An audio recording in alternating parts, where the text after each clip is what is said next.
Hi, everyone. This is Jason Burak of Wall Street from Main Street. Welcome back to another Wall Street from Main Street podcast interview.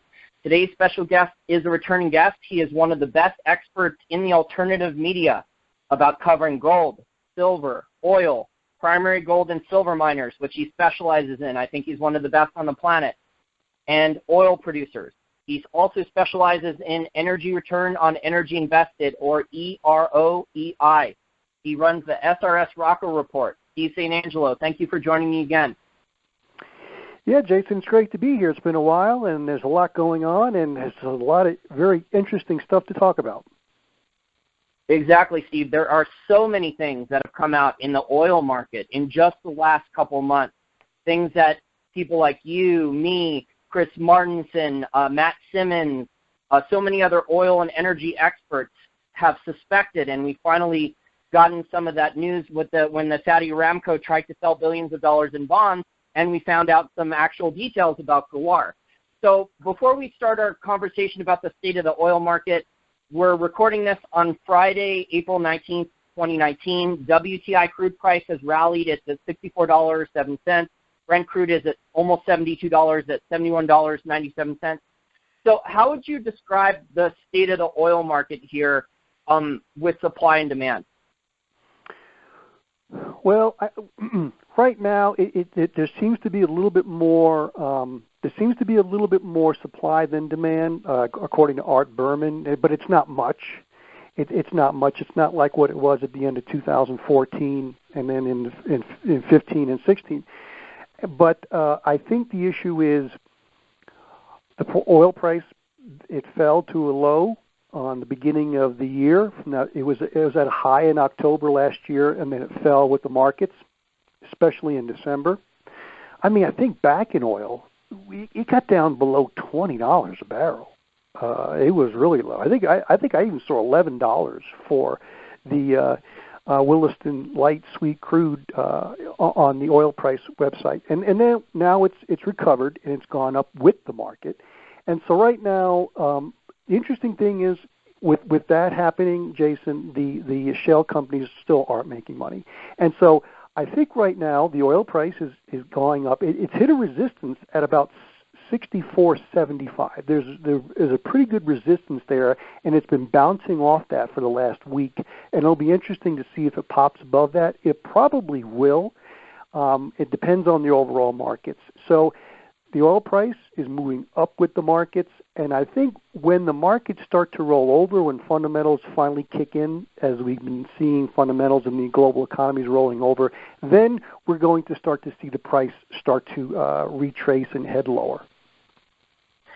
There are some really interesting cross-currents, I would say, going on in the oil market, and things have become very apparent in the last couple months that we didn't know about. So in addition, you mentioned the shale oil companies. I just saw some investment bank research. I guess the shale oil companies were on the circuit at an oil investment bank oil and energy conference trying to sell more shares or sell more bonds, and had the investment bankers there. And they were putting out these charts claiming that they're profitable now at $25 to $30 a barrel. But that's where most of the U.S. shale oil producers' production costs are in.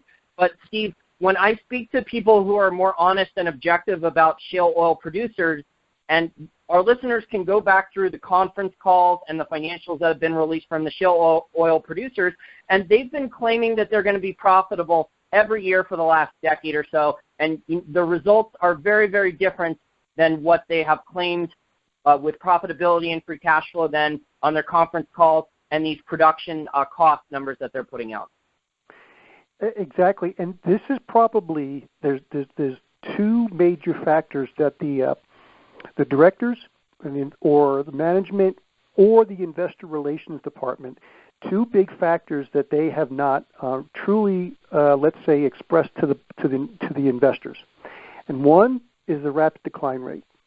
That's number one, and then number two is that capital expenditures in the shale industry behave differently than in, let's say, most other industries or even conventional oil. Because when you think of capital, you build a plant, and the plant's going to last you 20, 25, 30 years.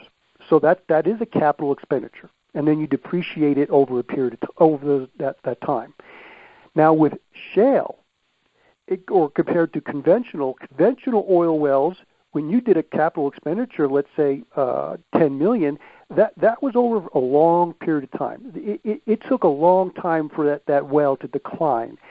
Unfortunately, with shale, the rapid decline rate, 70% within the first few years, 2-3 years. It's not behaving like capital. It's behaving like a cost. And so the reason the investor relations show that, well, the production costs are only $25, $30, because they're leaving out the most expensive part of producing shale, which is drilling and completion. That's not shown in the net income. That's on the cash flow. So you cannot base what it costs to produce shale by looking at the production cost and the net income. You must go to the cash flow statement. And I just, over the last 10, 12 years, the shale industry has racked up over $300 billion in debt. And I just looked at the top 16, let's say not the top, let's say the leading companies. And I'll just give you a quick rundown.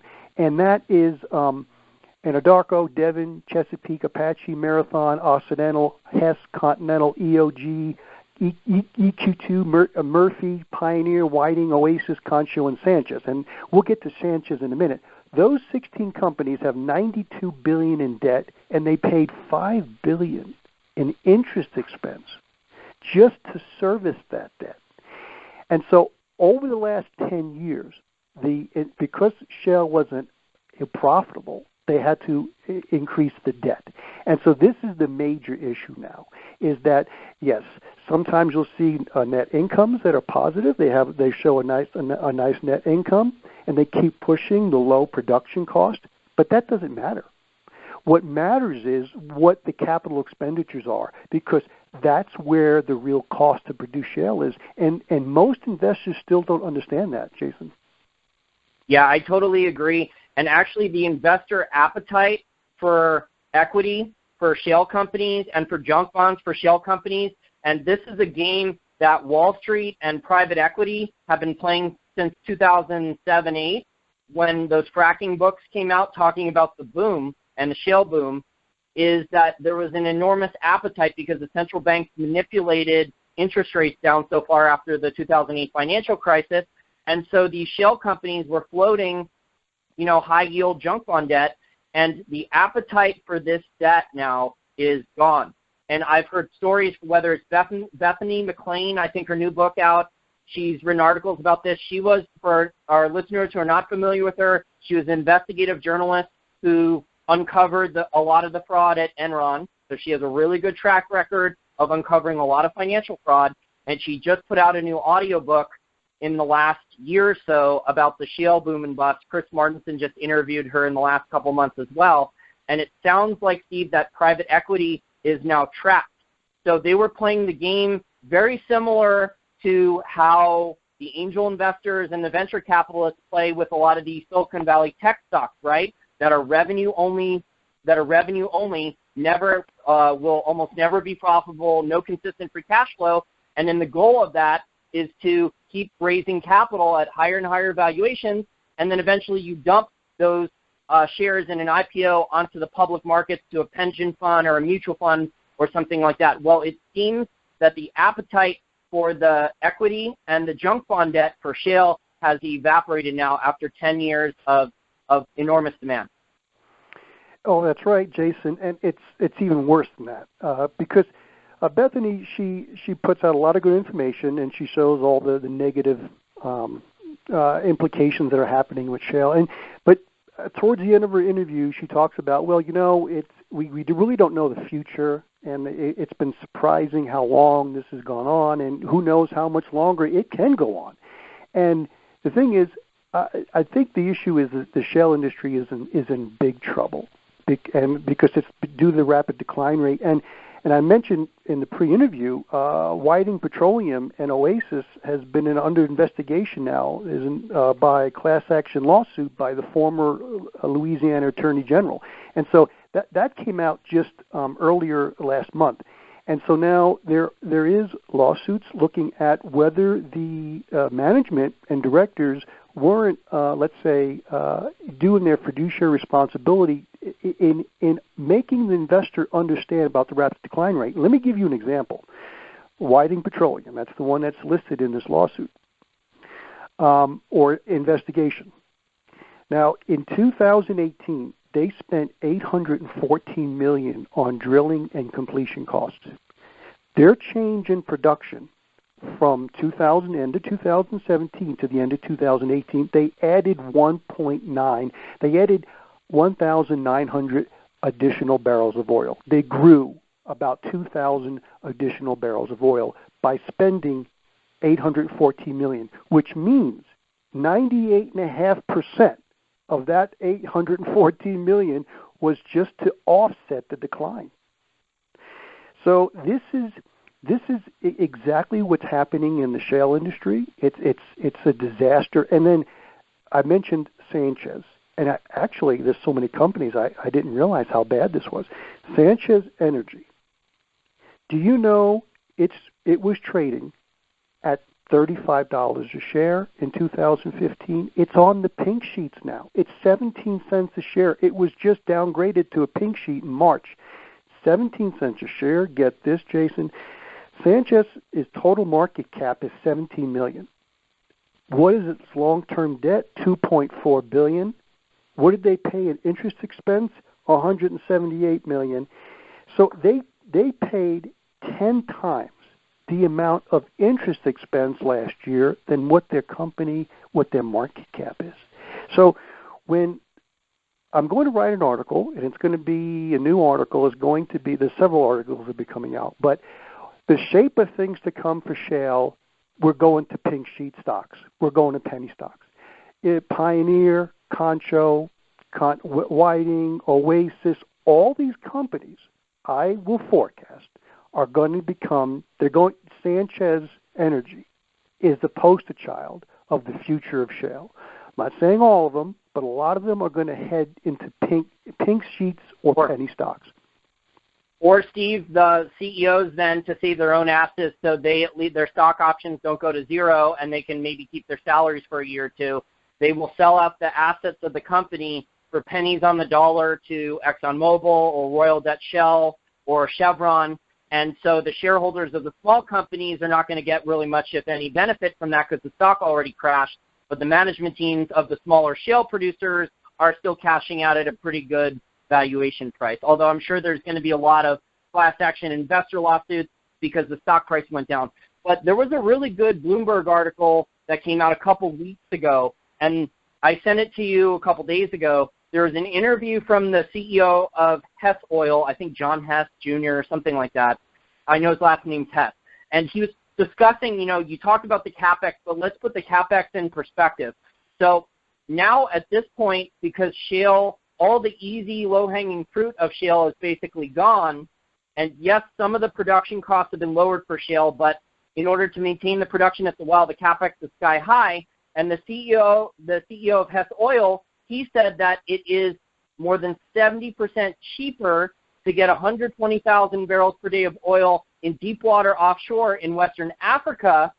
He said he could do it for $3.7 billion in CapEx versus that same amount of oil per day, 120,000 barrels of oil per day in the U.S. shale oil, I think in the Permian or some of the other basins. He said the CapEx is almost $13 billion to get that same amount of oil production. So companies are now looking at the trade-offs, right, risk versus reward, and they're saying that now deepwater is going to start getting a lot of the investment in CapEx because all the easy stuff, the low CapEx stuff, and especially the cost of capital rising now for shale is just making it more attractive to invest in deepwater. Well, you bring up a good point. But however, deep water still needs a high oil price. And so the issue is this. The problem is deep water still has a lot more technical issues than shale. And even though shale isn't making money, it's on land. You've got access to pipelines or trucking. When it's deep water, there's a lot more technical issues. So it takes more time. It takes a lot more time to drill and set up a deep water well. That's why they went to shale. But I agree with you. the cost to produce shale is so much more than deep water. But the problem is how much deep water really is there, and so I think the issue going forward. Go ahead. And then there's the accidents, right, that can occur on deep water. So then you're looking at very expensive accidents or blowout with the Macondo well. So there's a lot more things that can go wrong, and the price is higher. But the companies are looking at capex, like I said, it's $3.8 billion for $120,000 per day in oil production for now deep water in Western Africa versus $13.8 billion. So companies are saying, well, if we screw up a deep water offshore well, even with insurance and some of the other high costs, it's 4 times as much capex for shale now. Yes, and I agree with you. And there's this notion, and that is to discuss that the larger companies, and we've seen this already. I think Chevron is taking over Anadarko. And so I even heard Shell might be purchasing Pioneer. Why they would do something that stupid, I don't know. But BHP did that. BHP went and bought up all these shale assets, and they lost $20 billion. So we could see that sometimes wisdom really isn't there in some of these top CEOs of these energy companies or mining companies. But there's this notion that the big companies like Exxon and Chevron, they're going to take over, and they got deep pockets, so that they can do this. They can produce shale better. Well, that's false, because I can give you a perfect example. ExxonMobil, and I just want to tell you, if we compare ExxonMobil, what happened in 2006 and what happened last year, the oil price was about the same. In 2006, the oil price was 66. And last year it was 65. ExxonMobil earned $5.1 billion in U.S. upstream earnings, and that's its oil and gas wells in 2006. $5.1 billion. They spent $2.5 billion on capex to earn that $5.1 billion. Now let's go to 2018. In 2018, Exxon earned $1.7 billion in its U.S. oil and gas wells last year. They spent $7.7 billion in capex to earn that $1.7 billion. It's going in the wrong direction. And so I think initially, they're going to.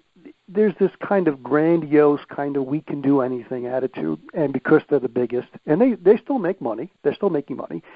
So unfortunately, they're going to take their profits from their international earnings, which is where they make good money, and they're going to use that to offset their huge losses that they're going to have compared to what they're spending in the United States. But this is the problem. Even though they may increase production, I believe this is going to be a forecast that the large shareholders of Exxon are going to, just like what happened with BHP Billiton, they're going to say, listen, we want to get out of shale. You're not making any money with shale. It's not helping the bottom line. You're throwing good money after bad. So let's get out of shale. I think that's going to happen with ExxonMobil, especially when the shale industry starts to implode. And ExxonMobil bought XTO, that acquisition at the top of the market, and I think they've had to write off a lot of that. Even though they're marketing on TV commercials talking about how good the XTO acquisition is, I think they've lost billions of dollars on that as well. And on top of that, ExxonMobil for the last 15, 20 years, they were one of the first companies to do these share buybacks with massive amounts of debt. And I think that's dangerous for an oil company to do that because of how cyclical the business is. You can't predict the cash flows because of how up and down the oil price can go. It's too volatile for them to be playing with that much debt, borrowing billions of dollars in debt to buy back shares. The other company, to add to your point there about BHP Billiton, Freeport-McMoRan, the copper miner, tried copying BHP Billiton, and they bought billions of dollars in shale and oil assets too about 6 or 7 years ago, and they wrote them off as well. Yes, and where we're jumping all over, and you mentioned how like there was an article that I think it was on, was it Bloomberg or I forgot which paper, but they said that the Wall Street and investors were losing faith in shale. And I'll tell you, I wrote an article called "The Bloodbath in the U.S. Shale Industry." I've got 3 oil stocks, majors: Exxon, Chevron, and BP, and they're on the top of this chart. And then I've got 6 shale companies. It's Continental, Concho, Pioneer, Whiting, Oasis, and Calon Petroleum. If you look at those charts, since the peak in October, that's when the oil price peaked, that's when the stock prices peaked. And then we had a huge decline in the price of oil as well as the overall markets. And so everything sold off. Well, the majors, most of them, have almost reached back to their highs. Chevron surpassed its high last month that it did in October. If you look at the shale companies, they never recovered. All of them are a disaster. And so I think this is the beginning. We could see a pop maybe the next month, especially when earnings come out, because the price of oil is a little higher. We could see a little pop in the prices of these shale companies. But I think it's being shown right now. The shale companies, for example, Concho was $160 back in October. It was trading at $110, and so it's still $50 off its high. But all the majors are very close to their high. So this is just another indicator showing us what a disaster. And then, as I mentioned, Sanchez is trading at 17 cents a share. And how are they going to pay back that $2.4 billion of debt? How are they going to pay that back? So I think this is the real issue that we're going to face. And when shale oil production starts to decline, it won't decline slowly.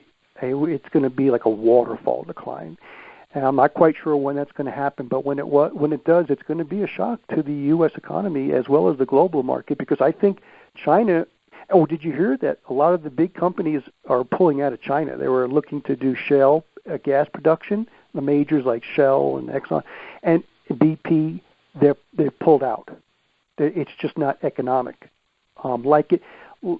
It's much easier in the United States compared to doing it in China, and their geology is different. So this idea that shale can be done like a manufacturing plant across the world, it can't. And Steve, you also mentioned before the interview that shale oil, U.S. oil production, mainly shale, has accounted for around 85% of all the global oil production growth in the last decade or so. So without shale oil, we would have had probably that event that a lot of the peak oil community has been claiming would happen. So shale, it wasn't profitable for the most part. It didn't generate free cash flow. The Federal Reserve may eventually have to bail out some of these companies. There's been rumors for years that they've kind of already told that, because remember, there was an argument with the Federal Reserve and the Dallas Fed and Zero Hedge having sources leaked from the Dallas Federal Reserve that they had been told, the banks in Texas to not call in any of the shale loans. This was, 3 or 4 years ago? So something is going to have to give. Steve, you wrote an excellent article in the last couple weeks or so about how Mexico has just switched in November of 2018 from a net oil exporter, because they had the Cantarell field for years. They were kind of like an alternate member of OPEC. They weren't officially in OPEC, but they were a large oil exporter. And now Mexico, starting in November, has switched over to an oil importer. The other 30,000-foot view of the oil market, Steve, is Venezuela. Venezuela, at its heyday, was producing 4 million barrels per day of oil, a massive amount. They were a pretty darn large oil producer. And from my sources, things are so bad in Venezuela, Steve, that we are down to 500,000 barrels per day or less.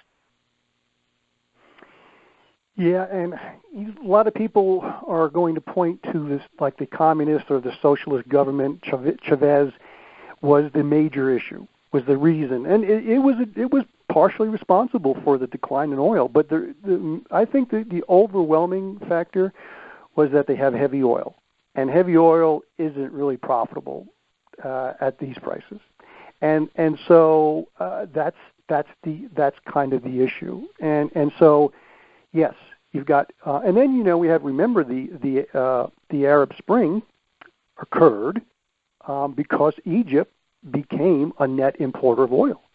When Egypt became a net importer of oil, it was like 6 months, and then the Arab Spring came, and so Mexico's a little bit different. because they have other production, they have other manufacturing. They do a lot of manufacturing for the United States. Companies that used to manufacture in the United States, they send it over to Mexico because it's cheaper. So there is other things going on in Mexico that can kind of offset their net, now them becoming a net oil importer, but it's not a good sign. And I've read the IEA report says that Mexico is going to lose another 170,000 barrels a day this year. So that means by the end of 2019, they're going to have to import even more. And Pemex, which is the national oil company, they've got $96 billion in long-term debt. And so, yeah, that sounds like a Petrobras scandal waiting to happen. That sounds like a Petrobras scandal with corruption and politicians going to prison, and them defaulting on those bonds.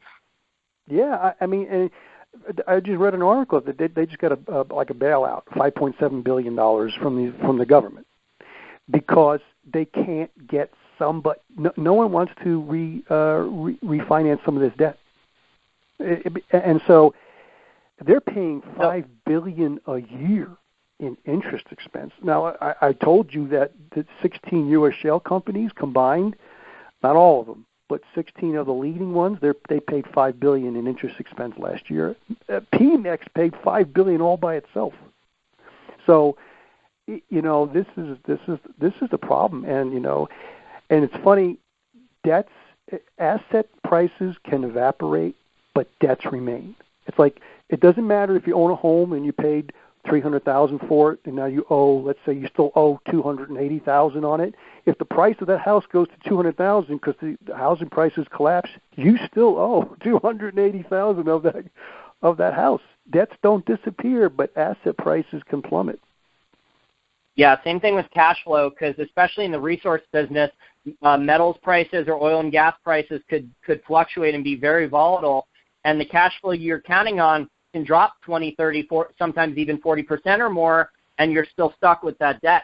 And that's what the oil industry is dealing with now. Petrobras is still a scandal. The other issue, Steve, is what the stuff we found out in Saudi Arabia. So we're seeing looming supply problems in the future, maybe 5 years out from now, with problems in these other countries with their national oil companies.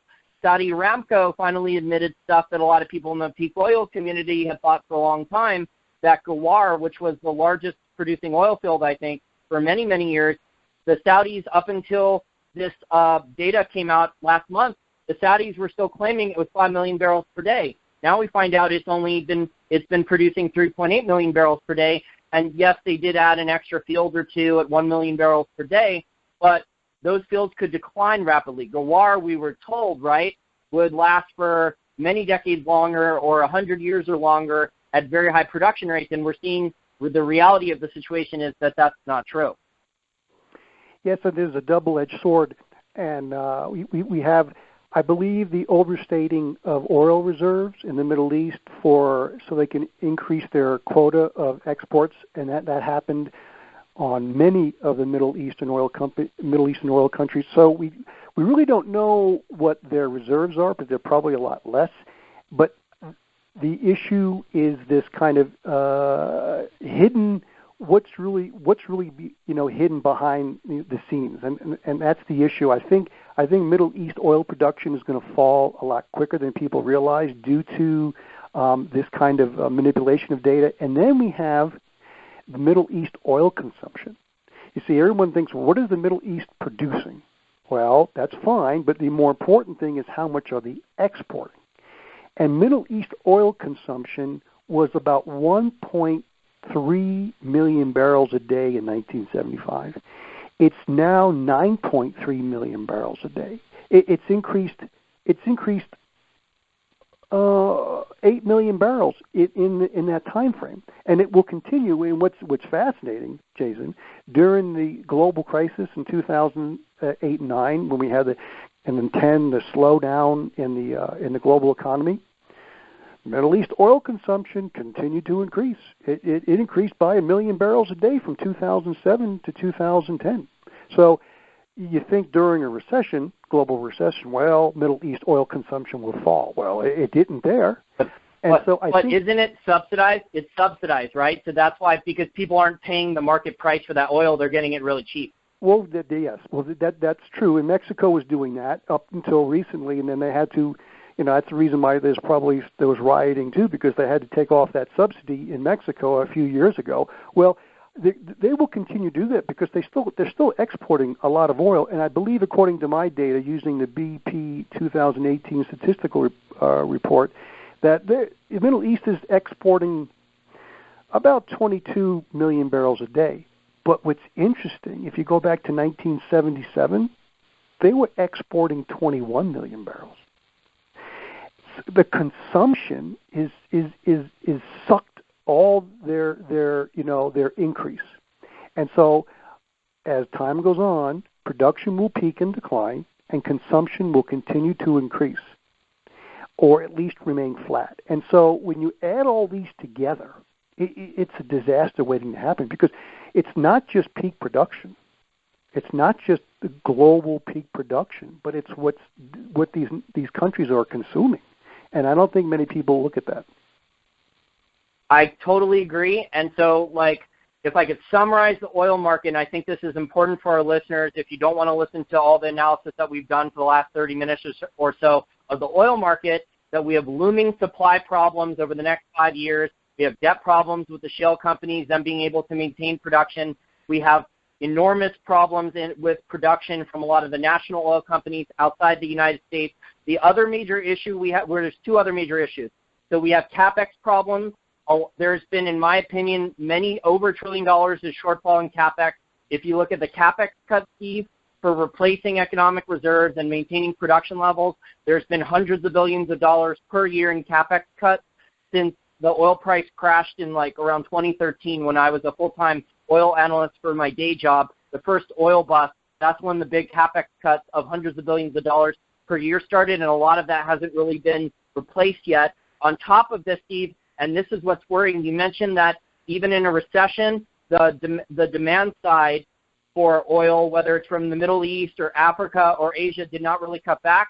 We just saw some data come out of China, even though Chinese auto sales are down a lot lately, and there's a lot of data in the real world, not Chinese fake economic data, although everyone uses fake data, but the Chinese economic data is showing that things are doing bad.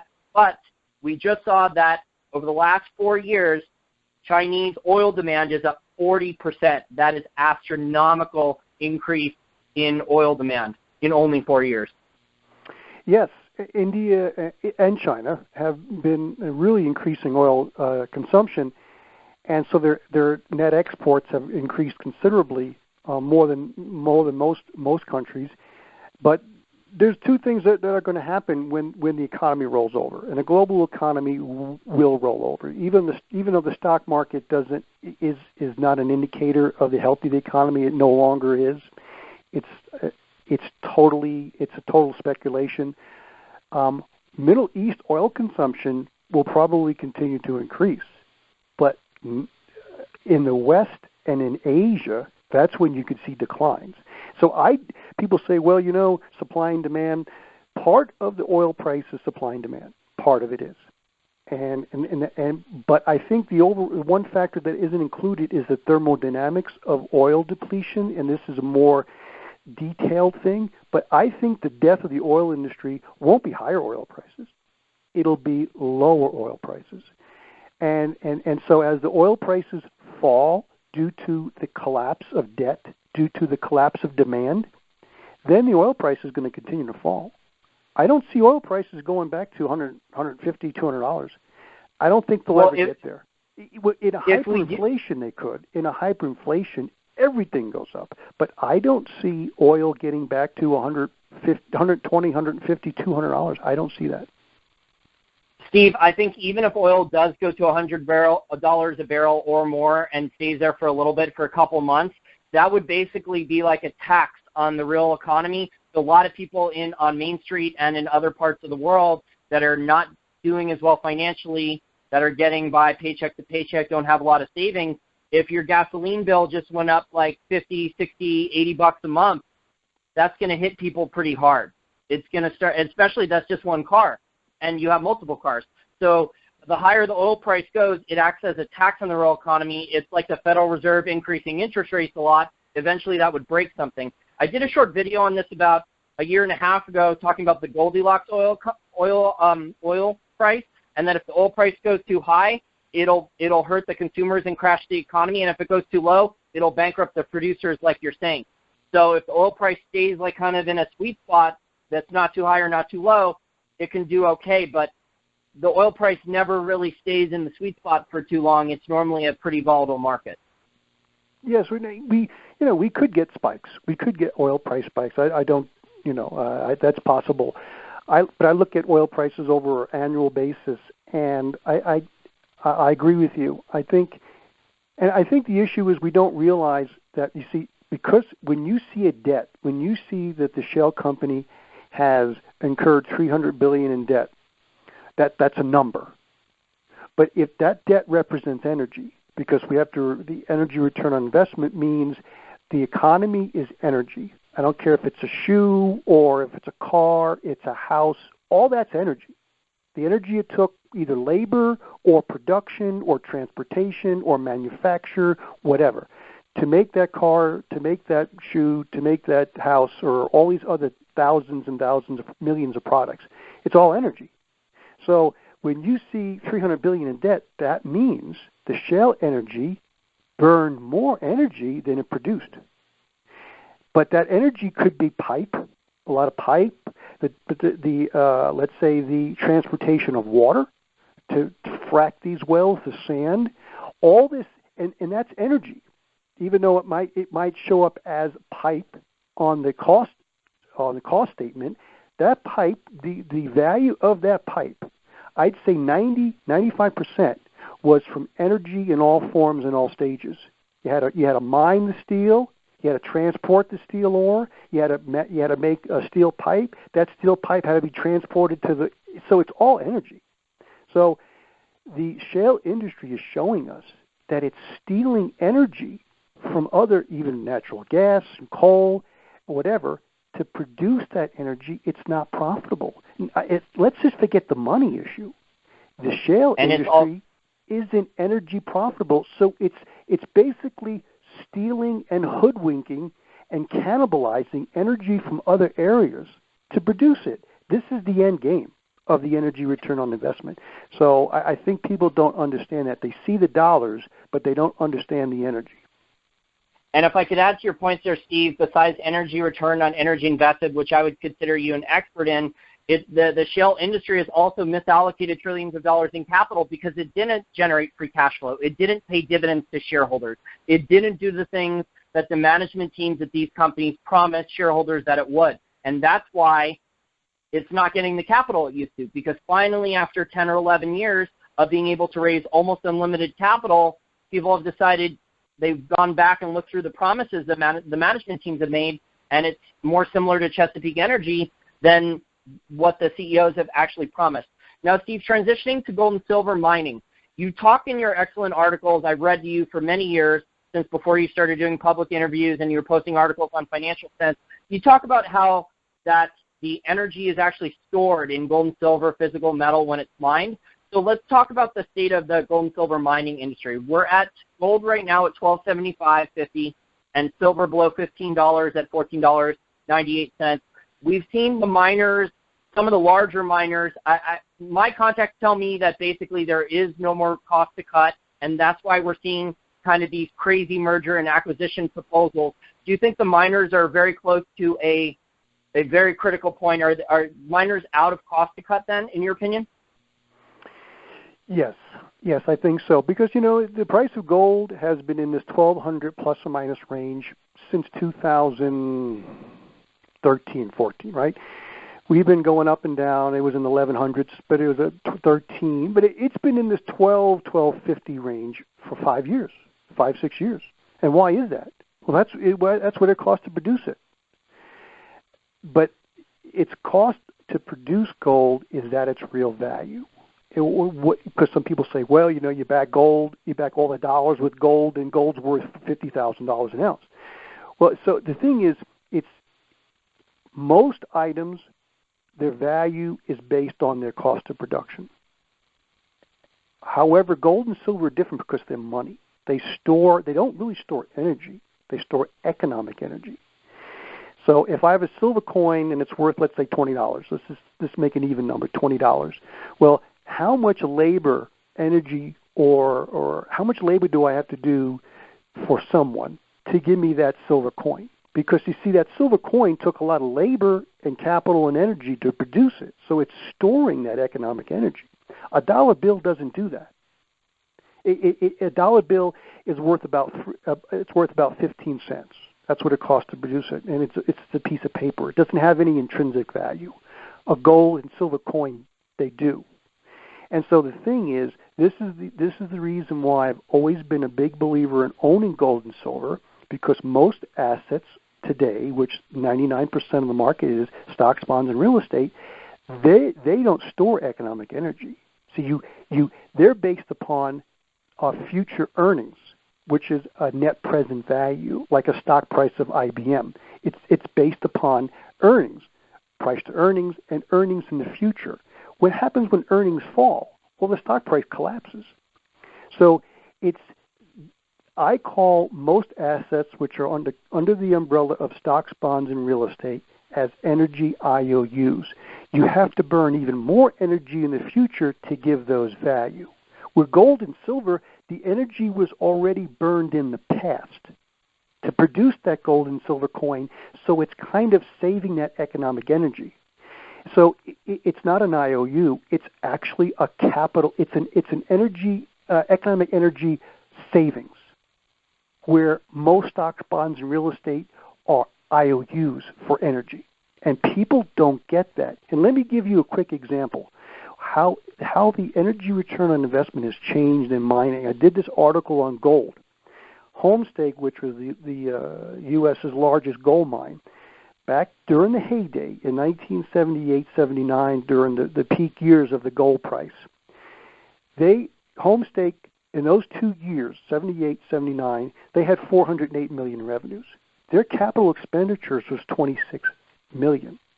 Their capital expenditure to produce that $408 million in revenue was 6%.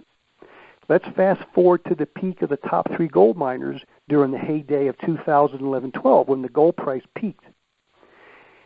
Those three gold miners, which is Angelo Gold, Barrick, and Newmont, they had $10.3 billion in revenues. Do you know they spent $3.4 billion in capital expenditures to produce that $10.3 billion in revenue? It's 33% of its capital expenditures to produce that revenue. So what we're seeing that it costs so much more now to produce gold than it did just 40 years ago, 40, 50 years ago, which is why the price of gold is increasing. And I think I have one more chart. This is important. Homestake mining, and one of the issues that we've seen to produce gold was increased debt. It's also to dilute shares. That was one of the ways, because price wasn't high enough, gold price wasn't high enough to increase gold production or maintain production, so we had to increase the shares. And in 1978, Homestake had 34 outstanding shares for each ounce of gold that was produced. The top three gold miners in 1998, 20 years later, had 52 shares of outstanding shares for each gold produced.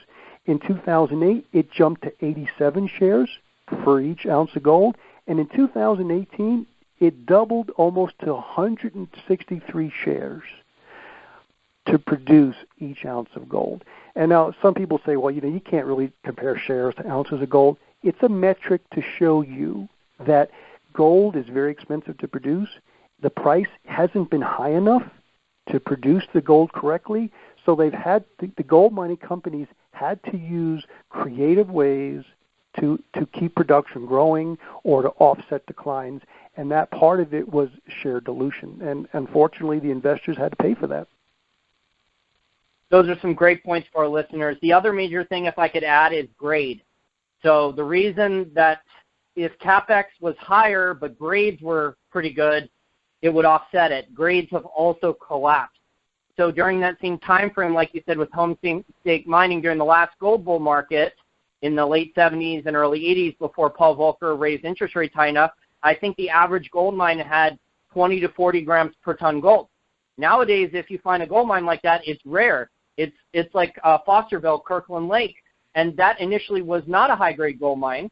That was a low-grade gold mine, and everyone hated that mine up until the big discovery that they found underground below the old producing mine. And so now that mine, that has bonanza grades at 20 to 40 grams per ton gold, and they're finding higher grades still with the drilling, and now the project economics are robust, and that's why Kirkland Lake Gold is up so much. But the odds of finding, Steve, like those types of grades anymore, I think the average gold mine now it's around 1 gram per ton gold. So they're moving, you've covered this extensively in your articles, showing people the cost of mining. The average person does not understand any of this. I've met many people in the industry, in the resource industry, that don't fully understand this, especially a lot of mining stock analysts. But you're moving, 2,000 pounds, a ton of uneconomic rock just to get a gram for gold. It doesn't make a lot of sense, especially at the metals prices we've had for years. Yeah, and you see the transformation of the gold industry happened with oil, because oil came on in the late 1800s. Before then, most of the gold was either found placer. They found it, like in the California gold rush. A lot of the gold was in creeks and rivers, and then they would wash sand, and that's one way to get gold. Or then they get these really good deposits that were very condensed deposits, and they go for these veins, these high ore grade veins. And so you didn't need a lot of, that was a very high energy return on investment and as well as profitable, because it didn't take a lot it took manpower, of course, but now you need these huge 797 Caterpillars that move 400 tons of ore a trip, just to get, like you said, that 1.2 grams of gold. Well, back in the 1900s, early 1900s, late 1800s, it was 30, 40 grams per ton, and so we ran out of that. And now to start accessing more gold, energy came on. We had the oil came on, and then so we could start using massive equipment to move a lot of ore to continue to increase global gold production. And so now when oil production falls, you can't go back to mining the high veins because those were already depleted. All you had left is this kind of crappy low-grade ore. So what happens is gold production is going to fall as well as silver production. And so this is kind of what we're going to see in the future. And I tell you, it's everything is based on the oil. And if you look at global oil production, global silver production, copper, lead, zinc, and gold, all the metals, you'll see they all go exponential. Since the 1800s, they all move up exponential, all due to oil. And so when oil comes down, so will global metal production. So I would put a caveat there. I think it's conditional because, peak oil is a function of price.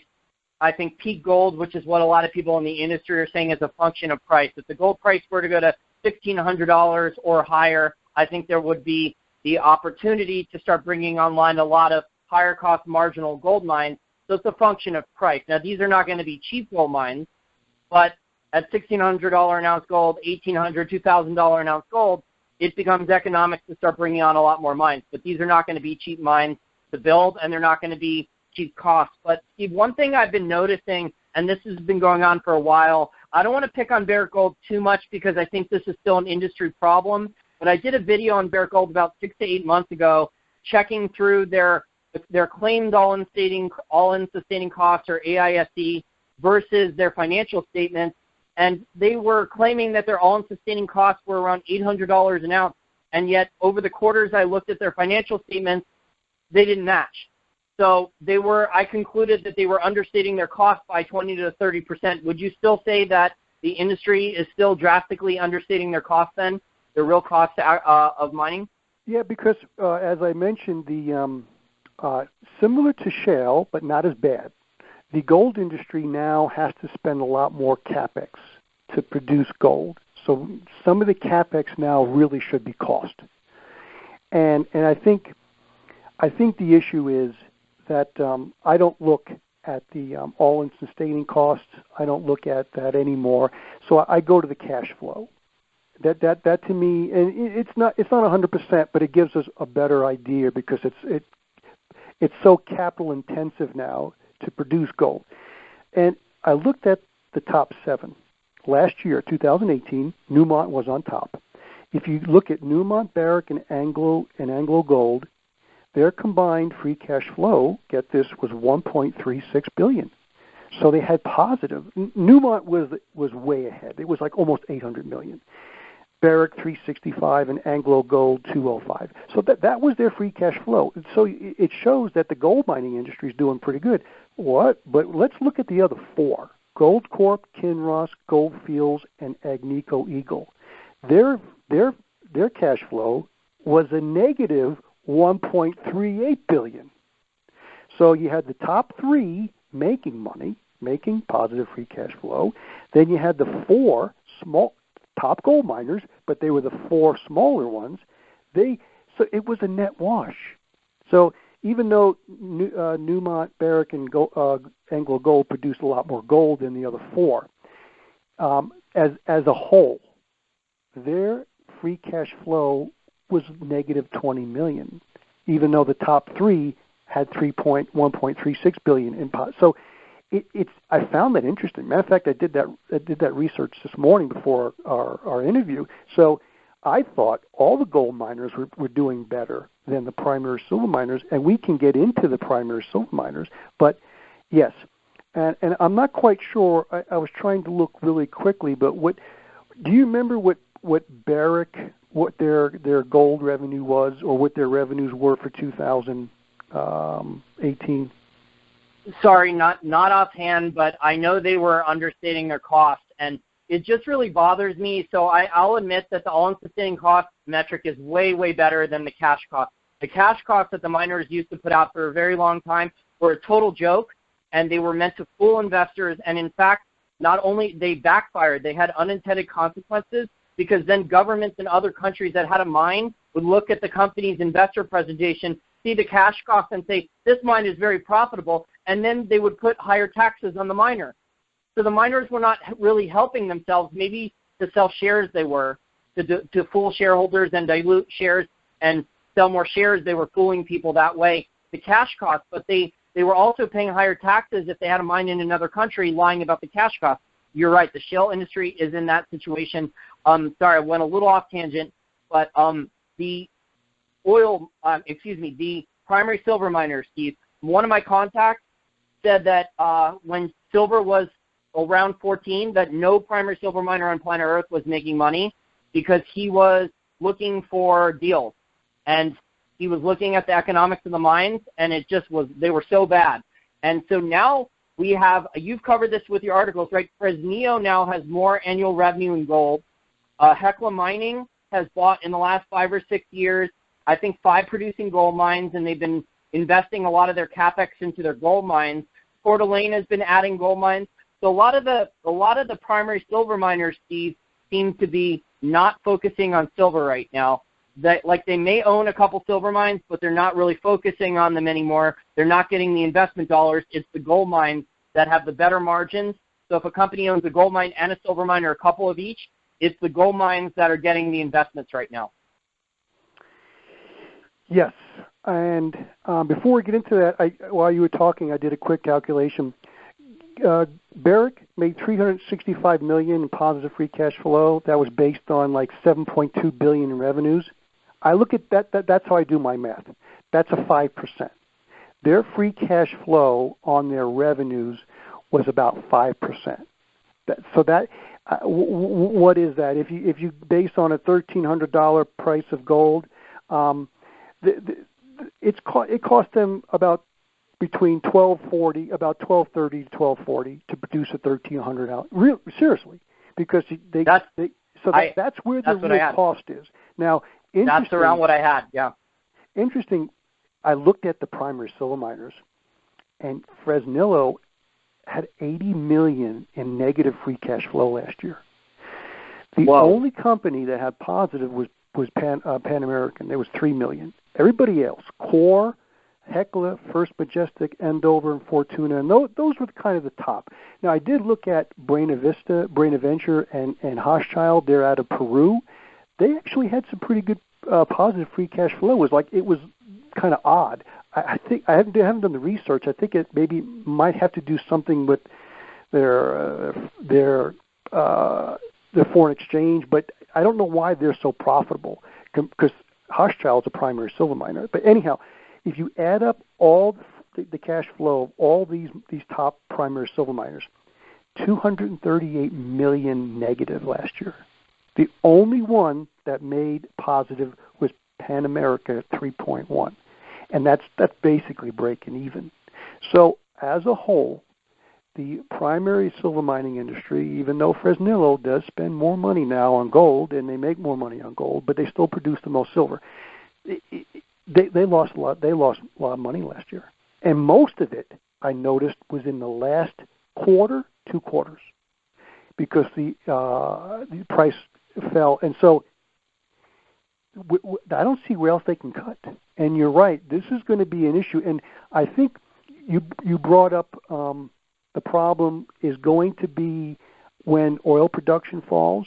Gold production could continue to increase if we start seeing increases in the gold price. Yes, gold production could increase. But during an economic downturn with copper prices falling, we could see actual lower silver production. So I think silver to me is like the underdog. It's the most understood metal. So, but that's the primary silver mining industry is in trouble.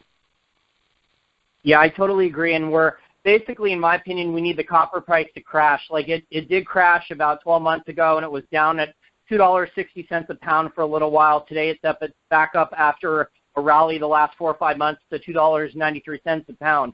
But I think if a lot of that silver byproduct from the base metals comes offline, that would really, really help silver. Yes, and I've been looking at the silver price. I've been looking at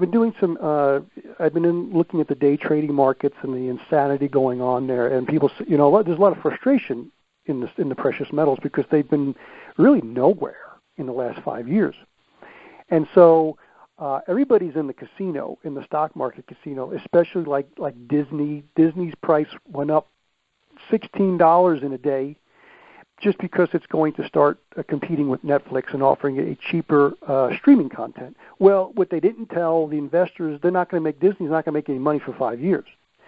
And so this is the new normal. Qualcomm goes up 40% in 2 days because of a positive settlement with Apple. But this is where the market is focused right now. It's like the market now is behaving like the cryptos were. We're seeing gap ups, we're seeing price increases as well as price declines on a daily basis that are just crazy. And so this is where the focus is. No one really cares about gold and silver. But the problem is when this starts to unwind, when the fundamentals finally start to kick in, I think we're going to see, and we did see it in December last year when the markets fell considerably. We had the worst Christmas Eve ever on the Dow Jones history, ever. When the price of the broader markets fell, Jason, gold and silver went up. Everybody was saying, well, the gold and silver prices are going to fall with the markets. They did that in 2008 because silver was $20. It went from 5 to 20. Gold went up to $1,000. So when oil went up to $140, everything went up. So when everything came down, but silver is below 15. The stock market's still at 26,000. So I do see a disconnect. While the supply and demand, as you talked about, base metal, copper coming off with supply falling, that's definitely an issue. We saw that with the price of palladium last year or two. That's going to be an issue with silver. But I think when investors wake up and the market starts to unravel, there's just not many safe assets. Just a 1%, a 0.5% movement of investors into gold and silver, we're going to see silver pass $50. We didn't have that in 2011. We didn't really have that because the markets were going up. But when you see when the reality hits I think investors are going to be shocked at what's going to happen with the metals. I don't know the prices, but I think they're going to be shocked. And in 2008, when everything crashed, even gold and silver I think got as low as $8 or $9, the average person could not buy silver at that price. The premiums on eBay were $5 or $6 per ounce for an American Silver Eagle. The only people who got silver at that price, and I know people who bought it, were people who waited 6 months or 12 months or 8 months or 12 months for delivery of a ton of silver from the COMEX, or who knew or who had contacts to buy 100-ounce or 1,000-ounce silver bars from wholesalers and then go to refiners on their own and melt it down into rounds, and they profited from those premiums. So we're at around 85-1 on the gold to silver ratio. I don't know if it's – I think rather than saying it's not sustainable, I would just say that it's broken. I would say that the Chinese are doing all kinds of crazy things in copper and base metals, and that is putting – not only is there the paper price manipulation on silver that's extremely well documented with data and many other experts, but the other part of the manipulation equation, and I've been covering this, is there's over 100 million ounces per year of silver supply, silver byproduct online, might even be over 200 million ounces that should not be online, but because there's artificial demand for copper, the copper price and the other base metal prices are artificially high because there's Chinese demand, central planning that's artificially high, that's what's keeping this extra silver supply online.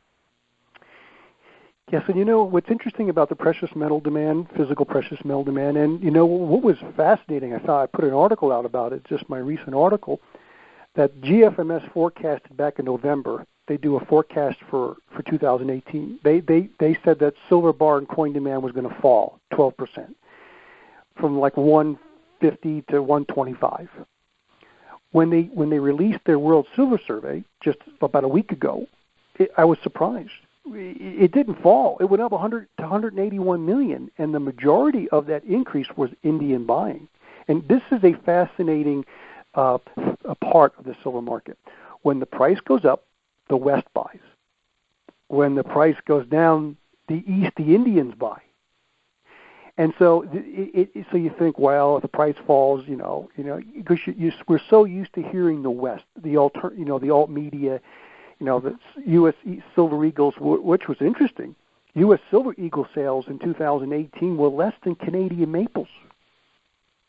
The Canadian Mint actually produced more silver coins and sold more silver coins last year than the U.S. Mint did. That was a first. That was interesting. But, yes, even though when the price falls, we talk about precious metal dealers and investors in the West, they're frustrated because the price isn't going anywhere. Indians aren't. They bought. Yeah, there's been a massive increase in Indian silver demand, right, over the last couple of years. Well, especially last year, and GFMS said they quoted this in their section of investment. It was an exponential increase, and so, but we're still talking about a very small percentage of the market. And so I think silver is more volatile. Silver demand for coins and bars remained very strong in 2015, 16, and even partly in 17, even though the price continued to fall or remain flat. It finally took in 2018, the end of 2018, 17, and then 18, and then we start seeing the kind of the fall in demand. And so silver is more volatile in price as well as demand. And I think when demand returns as well as when the price starts to go back up, I think it's going to make 2008, because back then they were producing a pretty good amount of Silver Eagles, and so I think they're not prepared for the demand this time. So it's going to be a much different ballgame. So, Steve, I want to thank you very much for your time. I've kept you for over an hour. Hopefully you enjoyed the back-and-forth conversation. I think our listeners will really enjoy your insights, both in the oil market, where I think we covered it as well as any analyst out there, and also gold and silver miners. The other point I would mention before we wrap it up, Steve, is I think based on a lot of the stuff you said about gold and silver and the oil price, people are buying physical silver now at or below the production cost. So obviously this is not sustainable. So in the short term, maybe for another year or two, the silver miners can maybe tread water. Maybe they sell their assets for cash. Maybe there's mergers and acquisitions. Maybe they put a mine on care and maintenance. Maybe they sell more shares, a few more shares. But, these miners cannot take on any more debt, and the appetite for them raising a lot more shares is not there. And I think that's why we've gotten to this, I call it basically the Hail Mary point, because I've spoken to miners off the record, and they didn't want to do mergers and acquisitions because that means a lot of the vice presidents at the company get fired. So that's why they didn't want to do it, but it appears that this is the last way that they can cut costs is by selling general administrative expenses, as Rick Rule says, just slashing them another 20, 30%, and that was the last area that was the only area left where costs could be cut. Yes, and let me conclude with this point. This is very important. We look at everyone looks at like a stock and they go, God, I wish I woulda, coulda. Like you look at Amazon, and if you were smart enough to buy Amazon back in 2007, it was $50. Well, it hit 2,000, and then we hear all these stories about penny stocks going from like 50 cents, and all of a sudden they're $10, $15, $20. It's like, why couldn't I get in that stock when it was 50 cents or $1? It's like everyone wants to go back and say, why didn't I get in? Well, you see, we're there now with silver. Yeah, it's been drawn out. It's gone on 5 years. But the most important factor is that gold and silver store that economic energy. A $500,000 home does not do that. It's a big energy suck. It costs energy to run it. It costs energy to maintain it. And you need a lot of oil and gas. You need a lot of cars and trucks in traffic going around in having economic activity to keep the value of real estate, whether it's a home, residential, warehouse, industrial. You need a lot of energy flowing to keep those values elevated. Gold and silver, you don't need to do that because you still have, they're so rare compared to all this other stocks, bonds, and real estate. So what people need to realize, as you mentioned, you can get silver right now below cost. But it's like, to me, silver is like it's the asset like Amazon, because Amazon has gone from 50 to 2,000. Its boom and bust has already boom has already happened. I think the bust is still going to happen, but silver, even though it's $15 an ounce, I think people right now, and even the miners, because what happens to the metals are going to happen to the miners. I think people right now don't realize that they could be getting into gold and silver, especially silver, because gold you got to spend $12, almost $1,300. Silver you can spend $15 just to get an ounce. I think people don't realize they're going to say, "Oh, gosh, I woulda, shoulda, coulda back in 2018, 19. I should have bought it when it was $15." That's going to be the story in the future. So, Steve, if our listeners want to follow your work more closely, read your excellent articles, or follow you on Twitter, how do they do so? All right. Well, I've got the SRSRockerReport.com. I put out 1 to 2 articles a week, sometimes 3, on the energy, precious metals, the mining industry, sometimes the economy. And I also have a YouTube channel, SRS Rock Report YouTube channel. I was doing about 1 to 2 videos a month. I haven't done one in a while, but there's a lot of good videos there. If you haven't been there, I would suggest checking that out because there's a lot of good information. But I will start doing those again and putting out at least 1 or 2 a month. So that's where they can find me. And please, if you want to know what's going to happen with the economy, you have to focus on the energy. So, and especially the shale. What happens with shale is going to be the canary in the coal mine. When shale falls, that's going to be the canary that is what's going to happen with the overall oil industry. And so I think if you pay attention to that, that's going to be the indicator of what's going to happen to asset prices as well as economic activity. Excellent. Well, thank you again for your time, and I look forward to speaking to you again in the future. Jason, you're one of the better analysts out there. I don't know if you realize this, but you are one of the few analysts that really get it, whether it's oil, precious metals, whether it's the base metals and copper, even the economy. There's not many people, even though there's a lot of PhDs and these economists, they don't get it. And it's been a privilege talking with you because you're one of the few people that get it. Thank you. Well, I've put in over 10,000 hours worth of studying and work, and I've read over 500 books. So I hope it was worth my time and effort. It was, believe. It's some people make a lot of money, selling junk, selling garbage, but it's nice to be able to put out the truth. You might not get rich, but you're doing the right thing. Doing God's work, unlike Lloyd Blankfein, right? Yeah, you're doing the real God's work, I guess you might want to say. Yeah, Goldman Sachs is running radio commercials now on Sports Talk Radio and Hot 99.5 here, trying to suck in online savings account money from markets.com. But I've kept you for long enough, Steve. We'll talk more soon. Thanks again for your time. Please like this video, share it with friends and family, and don't forget to subscribe to the Wall Street for Main Street YouTube channel if you have not already done so. Thanks for helping Wall Street for Main Street pass the 20,000 YouTube channel subscriber milestone despite YouTube censorship. Hopefully, we'll be able to get to 30,000 or even 40,000 YouTube channel subscribers quickly if YouTube doesn't shut down this channel. If YouTube does shut down this channel, remember to also sign up for the Wall Street for Main Street email list that's on the wallstreetformainstreet.com website and will tell you where the videos are going to be uploaded instead of YouTube. Also, if you really like the content and you decide that you want to give a one-time donation, you can go to wallstreetformainstreet.com, that's wallstformainst.com website, where there's different options for you to do so. Or you can become a Patreon contributor. Thanks for listening, and I look forward to providing my loyal listeners with some of the best information, analysis, and financial education available out there, free or paid, as I work to grow the podcast and also get my educational technology company funded.